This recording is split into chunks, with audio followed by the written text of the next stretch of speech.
What will happen to Donald Trump if Epstein survivors testify against DOJ silence? What happens when the voices of survivors, silenced for decades, finally collide with the machinery of American politics?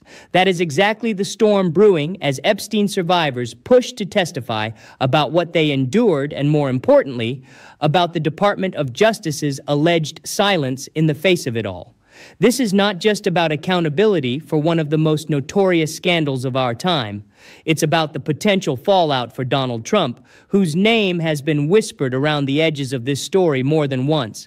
If the DOJ is forced to reckon with survivors' testimonies, the political consequences could reshape Trump's already precarious future. Stay tuned as we break it down right now. The intersection of Donald Trump's legal vulnerabilities, the Epstein scandal, and the Department of Justice's handling of survivor testimony represents one of the most volatile storylines in American politics. While Trump's political career has already been defined by controversy, litigation, and unprecedented scandals, the potential emergence of Epstein survivors testifying against the DOJ's silence introduces a dimension that reaches beyond partisanship. It speaks to institutional accountability, survivor justice, and the fragility of public trust in democratic institutions. This analysis explores the potential consequences for Trump. Should Epstein survivors break through the veil of silence and testify against the DOJ, Jeffrey Epstein's criminal network of sexual exploitation and trafficking has left scars across political, social, and legal landscapes. Survivors have long claimed that institutions, including the Department of Justice, failed them. The frustration of survivors, captured in recent press conferences, reveals a pattern: repeated silence, inadequate communication, and opaque legal maneuvers. When asked about DOJ outreach, survivors collectively raised their hands to show they had received no meaningful contact. That image is more powerful than words. It demonstrates systemic neglect. For Trump, who has been photographed with Epstein and mentioned in testimonies tied to the broader orbit of Epstein's associates, the implications are profound. Even if not directly implicated in court filings, Trump's proximity to Epstein and his subsequent attempts to distance himself remain politically damaging. If survivors testify directly about DOJ silence, the story shifts from individual predators to institutional protection. That shift creates a dangerous space for Trump, who thrives on portraying himself as persecuted by the system. The survivors' narrative could flip that script entirely. Trump's political brand has always been paradoxical. He portrays strength while projecting grievance. The transcript from his most recent press conference, where observers noted his frailty and erratic speech, underscores the fragility of that brand. Survivor testimony against DOJ, silence does not exist in isolation. It collides with Trump's image problems and legal entanglements. If survivors point to Trump as a beneficiary of DOJ neglect, whether by omission or implication, his position becomes precarious. Trump already faces a multitude of legal cases ranging from election interference to business fraud. Adding Epstein-related survivor testimony could make him appear not only corrupt, but also complicit in covering up one of America's most infamous scandals. The political cost would be amplified by the visual of survivors speaking with moral authority compared to Trump's increasingly erratic public appearances. When considering the possible legal consequences for Donald Trump if Epstein survivors testify against DOJ silence, it is important to distinguish between speculation and grounded legal pathways. Yet several tangible risks emerge, each carrying implications for Trump's already fragile legal and political standing. The first risk centers on renewed prosecutorial pressure. Survivor testimony could introduce new details or evidence that suggest Trump indirectly benefited from institutional silence. Even if survivors do not accuse him personally of wrongdoing, their accounts might highlight patterns of neglect, favoritism, or selective enforcement during his tenure. Prosecutors, whether at the federal or state level, could seize on this momentum to reopen investigative leads. In the legal arena, proximity often matters almost as much as direct involvement. Trump's historical associations with Epstein, including public photographs and social connections, would likely resurface, and investigators might explore whether his administration played a role in shielding certain individuals or limiting the scope of prosecutions. The second legal complication arises from Trump's position as a former president. Survivor testimony that emphasizes DOJ silence would inevitably raise questions about political influence. During Trump's presidency, critics frequently accused his Justice Department of prioritizing political loyalty over independence. Figures such as Attorney General William Barr have already faced scrutiny for controversial decisions. Testimony suggesting that survivors were ignored, sidelined, or left uninformed during those years could be used to argue that DOJ actions or inactions were politically motivated. This could trigger congressional inquiries or even judicial review of past decisions, reopening debates over the integrity of Trump-era justice. The third pathway involves civil litigation. Survivors or advocacy organizations may pursue lawsuits that target not only Epstein's known associates, but also institutional actors they believe contributed to systemic failures. While civil suits often attract less immediate media attention than criminal indictments, they can have long-lasting impact. Civil discovery could compel Trump or his associates to release documents, sit for depositions, or respond to allegations under oath. Even without criminal liability, these proceedings can generate headlines, financial strain, and reputational damage, especially for a political figure whose personal brand is already under siege from multiple ongoing cases. Taken together, these risks illustrate how survivor testimony could reverberate through legal channels in complex ways. Trump may not face immediate indictment, but the combination of renewed investigations, challenges to the integrity of his DOJ, and potential civil litigation would deepen his entanglement with one of the most damaging scandals of recent decades. In politics, perception often outweighs legality. The survivor's testimony, regardless of direct legal impact, carries immense symbolic weight. A group of individuals who endured one of the darkest chapters in recent American history standing united against DOJ silence would dominate headlines. Their words would cut through partisan noise because they speak from lived trauma rather than political motivation. For Trump, whose rhetoric relies heavily on dismissing critics as partisan actors, this is a narrative he cannot easily discredit. Survivors cannot be labeled radical Democrats or fake news. They are ordinary citizens with extraordinary pain, and their testimony resonates with authenticity. This makes the political fallout potentially devastating, even if courts never indict Trump on Epstein-related grounds. The transcript describing Trump's press conference paints an image of weakness, both physical and rhetorical. References to his hands turning blue, his frailty, and his inability to complete sentences project vulnerability. Against the backdrop of survivor testimony, this weakness becomes more than symbolic. It reinforces the narrative of a leader in decline, unable to control the crises surrounding him.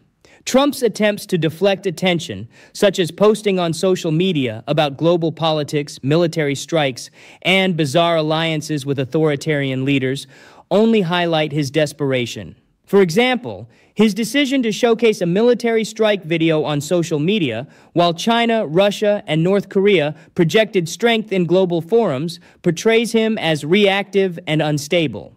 Survivor testimony would contrast sharply with such theatrics presenting dignity against chaos. The DOJ's silence is not merely a bureaucratic failure, it is an institutional scandal. Survivors' claims that they were ignored or left uninformed create a vacuum of trust. If survivors testify before Congress or in public forums about this silence, the DOJ will face pressure to explain its inaction. Such scrutiny inevitably circles back to Trump, whose presidency already raised questions about DOJ independence. The perception that Trump's DOJ shielded Epstein's network or minimized its scope could become a central storyline. Whether or not Trump personally intervened, the appearance of institutional complicity damages both the DOJ and Trump's legacy.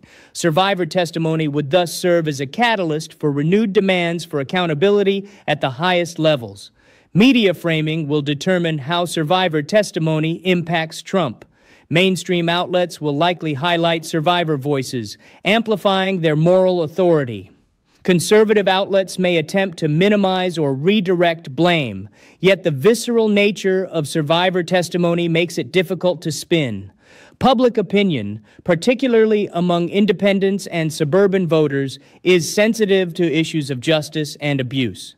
If Trump is tied to DOJ silence, even indirectly, his support among these key demographics could erode. Survivor testimony also intersects with generational politics. Younger voters, especially women, are highly attuned to issues of sexual abuse and institutional accountability. Their mobilization in past elections has been decisive. The optics of survivors testifying against silence, juxtaposed with Trump's dismissive or erratic behavior, could drive turnout against him. Trump's weakness, as described in the transcript, is also visible on the global stage. While Xi Jinping, Vladimir Putin, and other authoritarian leaders project strength through coordinated summits and military parades, Trump appears isolated. Survivor testimony against DOJ silence would not only resonate domestically, but also tarnish America's image abroad. Allies would question the credibility of a political system that allowed such failures, while adversaries would exploit the narrative of American hypocrisy. For Trump, who frequently invokes strength in global affairs, survivor testimony would undermine one of his few remaining claims to leadership. It would emphasize that under his watch, institutional failures extended from domestic justice to foreign policy credibility. If Epstein survivors step forward and testify against the Department of Justice's silence, several possible scenarios could shape Donald Trump's political and legal trajectory. Each carries its own risks, ranging from subtle reputational erosion to direct legal and institutional consequences. The first and most immediate scenario is one of cumulative political damage rather than direct legal peril. Survivor testimony may not automatically implicate Trump in new criminal proceedings. However, the act of survivors publicly challenging the DOJ's failures would cast renewed attention on Trump's historical ties to Epstein and the broader question of how power shielded perpetrators from accountability. This renewed visibility could reinforce the perception that Trump is a figure surrounded by scandal and decline. For voters already weary of his controversies, this accumulation may further erode enthusiasm, complicating his efforts to present himself as a viable candidate in the next election cycle. A second scenario involves the reopening of investigations. Survivor testimony, particularly if it highlights patterns of institutional neglect during the Trump years, could pressure Congress or state attorneys general to revisit Epstein's network of enablers. Even without producing new charges, Trump's name might reappear in hearings, depositions, or official reports. The reentry of his name into such proceedings would be damaging in itself, as it would tether his public image to one of the darkest scandals in modern American history. Third, civil litigation remains a serious possibility. Survivors or advocacy groups could pursue lawsuits targeting not only Epstein's associates, but also the systemic failures of Trump-era institutions. Although civil suits may move slowly, they can entangle defendants in years of discovery, depositions, and negative publicity. For Trump, who is already burdened with multiple ongoing trials and financial penalties, the addition of civil litigation connected to Epstein would be another drain on resources and public credibility. Finally, even absent courtroom battles, survivor testimony could politically delegitimize Trump. His narrative of being the perpetual victim of partisan witch hunts would be harder to sustain when confronted with the lived experiences of survivors. Their moral authority carries a weight that political rhetoric cannot dismiss. If this narrative takes hold, Trump may find himself increasingly isolated, unable to expand his base beyond loyal supporters, and struggling to maintain legitimacy as a national leader. In sum, whether through subtle erosion, investigative revival, civil litigation, or outright delegitimization, survivor testimony against DOJ silence could mark a turning point that accelerates Trump's decline, both politically and personally. The Epstein scandal is not just about Trump. It represents a failure of institutions to protect the vulnerable and hold the powerful accountable. Survivor testimony against DOJ silence forces a reckoning with how deeply political interests corrupted justice. For democracy to remain credible, transparency and accountability must prevail. Trump's entanglement in this saga underscores the dangers of intertwining personal ambition with institutional decay. If survivors succeed in breaking the silence, it could inspire broader reforms. Congress may push for new oversight of DOJ procedures, protections for survivors, and safeguards against political interference. While Trump may face personal consequences, the broader outcome could be a recalibration of justice in America. Donald Trump's political survival has always hinged on his ability to deflect, deny, and distract. Survivor testimony against DOJ silence threatens to pierce that armor. It introduces a narrative that cannot be easily spun, dismissed, or overshadowed. While the legal consequences remain uncertain, the political and symbolic damage could be profound. For Trump, already weakened physically, politically, and internationally, survivor testimony could mark the beginning of a new chapter of decline. For America, it represents a test, whether the voices of survivors can finally break through the silence of power.